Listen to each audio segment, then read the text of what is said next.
26 years old, 6'-ish, 230 pounds, under 1,000 Instagram followers, but over 2,000 YouTube subscribers. Basically built like a linebacker with the internet presence of a slightly above average podcast guest. But I'm not here to flex numbers. I'm here to talk to athletes and get them thinking strategically about content creation, because just having a bunch of IG followers doesn't mean you have a brand. That just means you have attention. For now, real brand identity, see, that comes when people binge your content, know your story, and come back for more. And that mainly happens on YouTube. For me, I started on YouTube. IG is cool, but that's not where I'm building. My strategy is simple.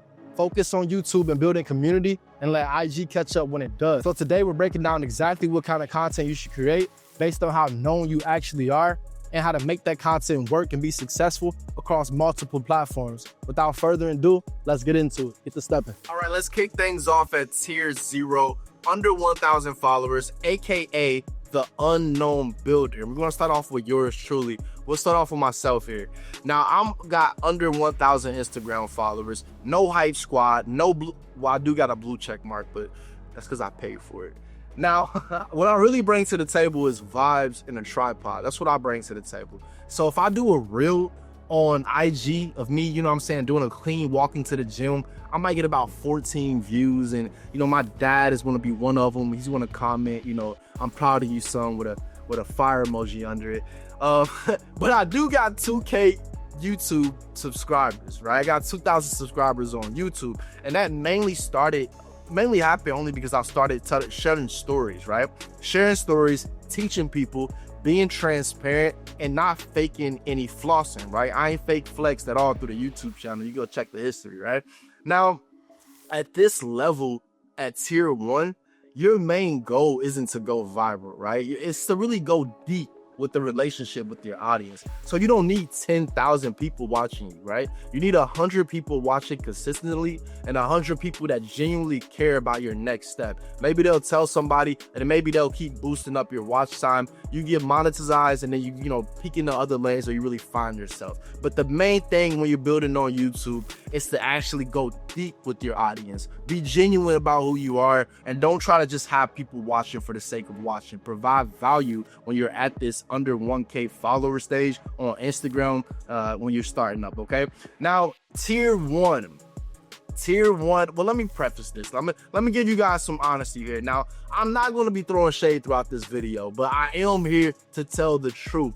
So let me walk you guys through all these other tiers using fictional athletes, right? Now, I'm mainly changed the names to protect some egos out there, but if they feel real, then no, that's between you and your algorithm, brother. So now here we go. We got tier 1, 1K to 10K followers. This is the pre-verified delusion phase, right? We'll call it that tier. Now let's go with Mr. Rico Banks. We have Rico Banks here. He got 6.4K followers on IG, motivated captions, and he has a mysterious lifestyle. Now, Rico Banks with 6,400 followers and the confidence of a man who just signed to Clutch Sports, even though nobody really knows what sport he plays.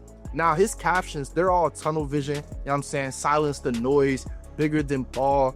But his content is still really just cone drills and some reposts. Now, at this tier, a lot of athletes think that they're superstars. They really think that they're bigger than what they are. But the reality is, your strategy here, it really should still look like somebody like me. I'm sorry to break it to you.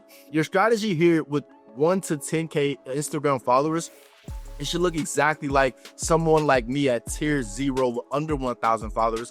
Maybe you got better lighting, but at the same time, you still need to teach, right? You got to teach, you still need to build, and you still need to post content that lets people into your world, into your perspective. They can't just be watching your highlights, not yet, okay? Now, because the main thing about this stage between 1 to 10K followers, you do have followers, don't get it twisted, but they're not loyal to you, at least not yet, okay? Now let's go ahead and jump into tier 2. At tier 2, we got 10,000 to 50,000 followers. This guy right here is the local legend. Let's go with Trey Davis. This guy, Trey Davis, he has about 35K followers on IG, highlight tape hero, and he low-key, you know, low-key the GOAT in his city, right? Now, Trey Davis, he ran a 4.4 once in college, and he has not let the algorithm forget it, right? So every post is either a repost of his 2020 highlight reel, or a mirror selfie with the caption, "Working in silence, stay tuned." And listen, Trey is nice, but outside of his IG, nobody knows what he's doing because his YouTube is non-existent. Trey doesn't need more highlights right now. What he needs is context. Who is Trey? With that being said, that's where storytelling really starts to matter. What's your mission? What are you building? What are you like? Who are you beyond this Instagram page? YouTube is where you stop being a profile and you really become a person. Like I said, when you're looking at an Instagram page, you're looking at highlights and just pictures and video. But who are you? What's your real identity, right? Like, who are you really? What does your voice sound like? Who are you? That's what people want to know at this stage. You the local legend. You already in people's minds. Now they want to know who you are. That's how you take it to that next tier. And let's go to tier 3. 50K to 100K followers. This is the brand blender right here. Mr. Kale McCloud, he has about 78K followers. Kale McCloud has about 78K followers. 3 side hustles and 1 chaotic aesthetic, okay? So Kale McCloud, he has the posting habits of a man going through 3 rebrands at one time. 3 rebrands at once. I know what that's like. But here's the thing. One day, he got a trap remix in a gym. You know what I'm saying? Trap gym remix. The next day, it's a deep quote over ocean waves. Then he's promoting CMOS collab and hosting Twitter space on passive income. See, Kelm is not lacking talent. What Kelm is lacking focus. This is the tier where clarity really separates people. At this tier, 50 to 100K followers, Kelm has 78K followers. He doesn't need more followers. He needs consistency. The audience shouldn't need a decoder ring to figure out who you are. And that's where YouTube helps. It gives your content a through line and a real storyline and a real arc, right? So all the things that Kelm is posting, just to bring myself into it, if you look at the channel, while you're watching this, you can see I've posted a lot of different topics, a lot of different things throughout my time on YouTube. The only thing that gives the channel any kind of structure is created playlists, right?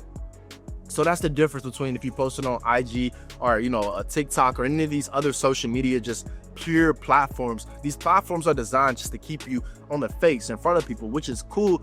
But if they want to get deep with you, they have to know exactly who you are.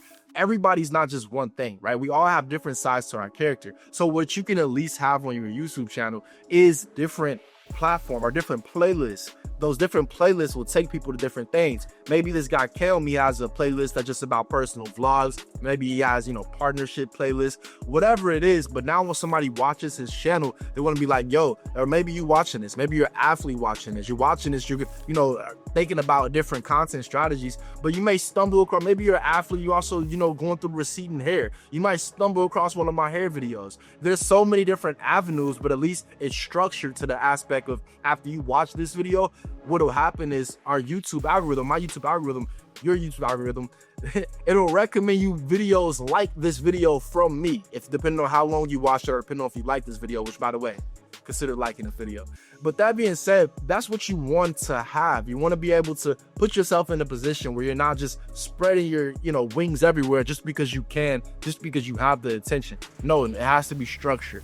That's where the gap really sets place between people who just keep posting about random things and people that actually go deep. All right, now let's move to tier 4, 100K to 500K followers.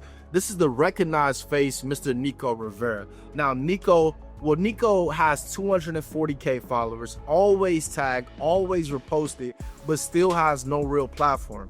Nico Rivera gets reposted by House of Highlights twice a month. Everybody's seen his face, but nobody knows what he does. He's at every event, every brand launch, every team workout.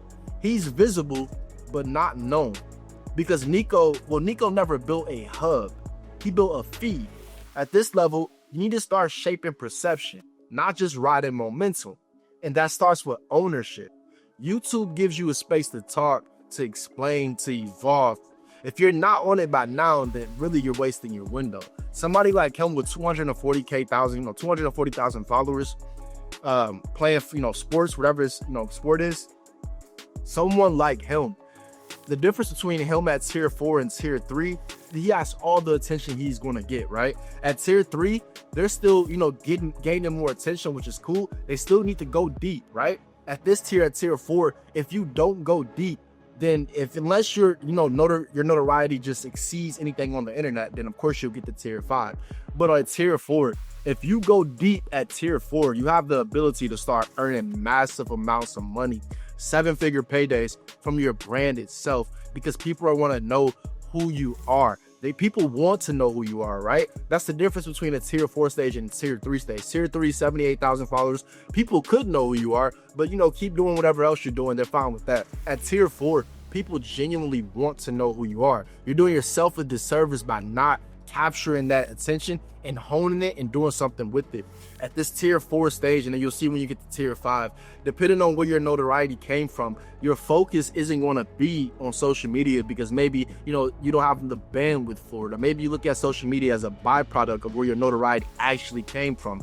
But the fact still remains that this tier 4 to tier 5 stages, we're stepping into legacy, right? It's not about anymore just having followers or just creating content. It's about, what do you want that perception to be? Because now enough people know you, so they're forming a perception of you. But what do you want it to be? Do you want to just be the guy that does great things on the field, or who are you off the field, especially depending on what kind of sport you play, but also who are you in life? People really want to connect with you at this stage at tier 4. They're following you and they're seeing you everywhere, but they still don't know who you are. Think about that, right? This guy, he's reposted.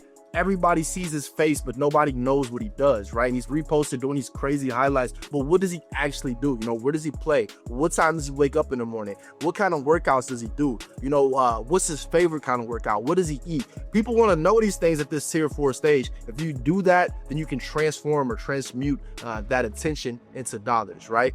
Turning performance into profits. That's what we're doing here. Now, tier 5, 500K followers. This is the superstar. This is where this whole video really formed from, right? You see me wearing the jersey. Jamar Chase is where this video formed from, guys.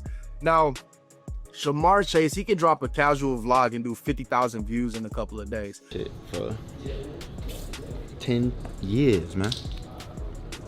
25 and 25. You know what I'm saying? You do it this way. That's how you do it. 25 and 25. SDJ.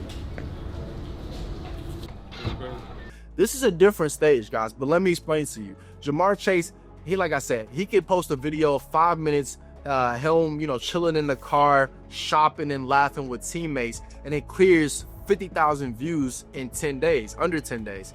No hook, no call to action, no crazy cinematics, nothing, no voiceovers, nothing, just pure vibes. But that's what notoriety buys you, right? So those other stages, we're really working to get to this tier 5 stage, right? So we don't have to do all this stuff. People just want to see us and want to know more about us. Kind of like I told you in that tier 4 stage, right? Tier 4, maybe you need to do a little bit more, but at tier 5, this is what gets you to tier 5. Even here, imagine the potential, right? The storylines, merch drops, business plays, consistency. He doesn't need content to make a living, right? Jamar Chase just signed a big contract. He doesn't need content to make a living. But if he leans into content, then what he could do is make a legacy. And that's the difference when it comes to content, guys. He can make a legacy about Jamar Chase brand on and off the field, something like a LeBron James. But again, it's even more important when you're in football to create content, because your face, you're literally, you got the helmet on, my guy. Like, you take the helmet off, LeBron James has been good for a long time, so he's not a good comparison to Jamar Chase. But if you just want to look on the surface of LeBron James and Jamar Chase, right? You take those two guys on the surface, LeBron is great in what he does, but he's still way more well known than Jamar because he plays basketball and Jamar plays football. When you are playing football, it's even more important for you to develop a brand presence, right? Especially, I'm seeing a lot of these guys with these NIL deals, right? A lot of these young guys, NIL deals, which is great. But how do you really differentiate yourself? There's going to be a lot of people that's making Sports Center highlights, that's doing crazy things. And there's a lot of great players in college football. So unless you're like, like this year, it's Kale Moore to Shadur Sanders, I don't even know who the next quarterbacks are. That's the reality for most of the people playing college football, most of the people playing professional football, especially if you're like an offensive lineman or a defensive lineman. People really don't know who you are, especially if you're an offensive lineman, which is, that's just the unsung hero journey, right? That being said, creating this content, bringing people behind the doors, letting people know who you are, what you stand for, what your values are, and what your day in the life is like, especially the more notoriety you have, which you'll have even more notoriety if you're not just famous to be famous. Everything that I'm naming here is for athletes, right? To go back to myself at tier 0, I'm in a crazy position, a peculiar position, I'll say. I'm in a position that I've created content when I got outside of, hindsight 2020, what people wanted to see when it came to football, right? Or just the sportsman journey. People want to see that because it translates, right? Like for me, the content I've tried to lean into a lot of times, which is real estate content, my day-to-day in real estate. But it's really challenging to film your day-to-day in real estate, especially depending on what your marketing strategy is. I'm not going to get too much into that, but if your marketing strategy doesn't, determine or depend on you being into multiple houses or multiple places in the same day, then it's going to be challenging for you to just film something if you sit down and just making calls. Look at the channel, I've done that. But think about if you're an athlete and you're somebody that's training, right? You're waking up at 5 o'clock in the morning. You're making yourself breakfast, right? After you make breakfast or, maybe have a little shake or whatever it is, you go into your workout, right? You work out, most of the time you're working out with teammates, right? Most of the time you're talking all kind of stuff in the locker room. Now you can't have videos in the locker room depending on, your setup, but you get where I'm going, right? There's social stuff that you can have. There's wake up early morning grind stuff you can have. There's meal prep kind of stuff you can have. There's athlete lifestyle beyond the field and beyond anything else.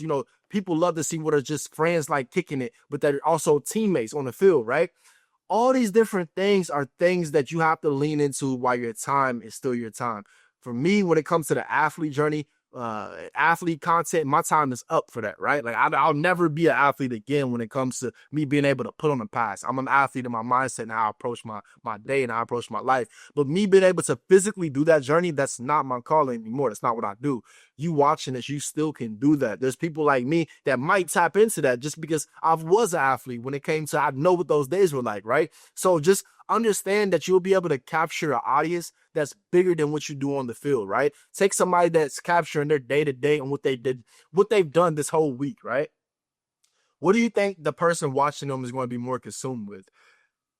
How good they did on the field, right? Like basically if the guy I'm watching on YouTube, he didn't make 10 tackles this week, so I'm not watching him anymore. Or do you think that person's going to be like, yo, I wonder how he feels about not making 10 tackles this week because he said he's going to do good. That's how you got to start thinking when it comes to this content creation, right? It's like, how will my viewers think of this? How will my audience think of this? And we want to double it all the way back and we want to go to destroying, right? Think about that guy and his content. Now, I really wanted to relate this to everybody because I can't fully make the kind of content that he creates, right? I can't fully make the kind of content that Jamar Chase creates, right? Now, although I do make that style of content when it comes to Jamar Chase vlog kind of thing, right? Now, I'm not doing what he's doing in his vlogs, especially the latest one. But that being said, I am just showing my life and my story, but I'm aware of what brings the most traffic and what brings the most views in. It's not my vlogs, right? It's me, creating content that's either entertaining or educational for you guys. That's what's really brings in the most traffic. Now, taking that into like destroying, right? With him, it was a matter of him having a network of other athletes being able to hop into, showing them, also him documenting his journey by being a football player. So having those views come in there. And then lastly, bringing in views when it came to production, right? The production level on bruh's videos are next level compared to what a lot of people are doing. And also it's like real world. So a lot of people don't have that budget is what I'm saying to create that kind of production level. A lot of people don't have the kind of notoriety just to get thousands of views off a vlog of you chilling at the store with your teammates or, you have the access of you buying a fast luxury car on a vlog. So not bringing that same attention. But even with that, I want you guys to recognize the difference. With somebody like Jamar Chase, his vlog latest when he went and bought a car has about 50,000 views in under a week. That being said, there's other people that's done that same thing, right? Life of a Millionaire at 20 years old, 22 years old. These guys are showing their whole financial portfolio and their whole financial, living for about 5,000 views or 6,000 views in a couple of months versus this guy, you know, showing a piece of what he's, you know, doing notoriety wise. But it's 50,000 views in 5 days. We can't create the same kind of content. Just, you know, money doesn't buy that attention that much. All these different things are different. What creates content at lower levels is going deeper, not wider. Go deeper with your audience, not wider. So wherever you're at, whether it's 900 followers or 900,000 followers, just remember one thing for me.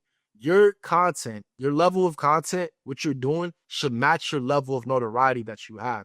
So don't be trying to post like a superstar when you're not one, right? If nobody knows your name. And at the same time, don't sleep on long form content if you actually want to build a brand. I know that it's cool, especially my guys watching this. I know it's cool to say you got, you know, thousands of Instagram followers, but what are they following you for? When I got on Instagram and when I got back on social media because I, you know, exited, I'm not about to get back into my story, but, you know, I started over on social media about 4 or 5 years ago, completely from zero. That being said, the follower count never really excited me as much. It's about the what can I get from it, right? And also the value that I'm bringing, but also what can I get from it, which is why I put my focus on YouTube because I understood the monetization factor early on as opposed to other platforms, which, you know, I'm not getting into specifics, but that's all I'm saying. I understand monetization on YouTube, other platforms, not so much. If you're thinking now like, you know, building your brand, then you simply want to be able to build a deeper connection with your audience on YouTube versus other places. But again, like I said, I understand, fellas. It looks good. It sounds good. I got X amount of thousand followers on IG, but it's a difference between just social clout and real world results. You know, at this channel, what I'm about, what I stand for is real world results. You have followers. What are they following for? To like your content or to contribute to your vision? All right. So, like I said, Instagram gets you noticed. YouTube, it makes people stay.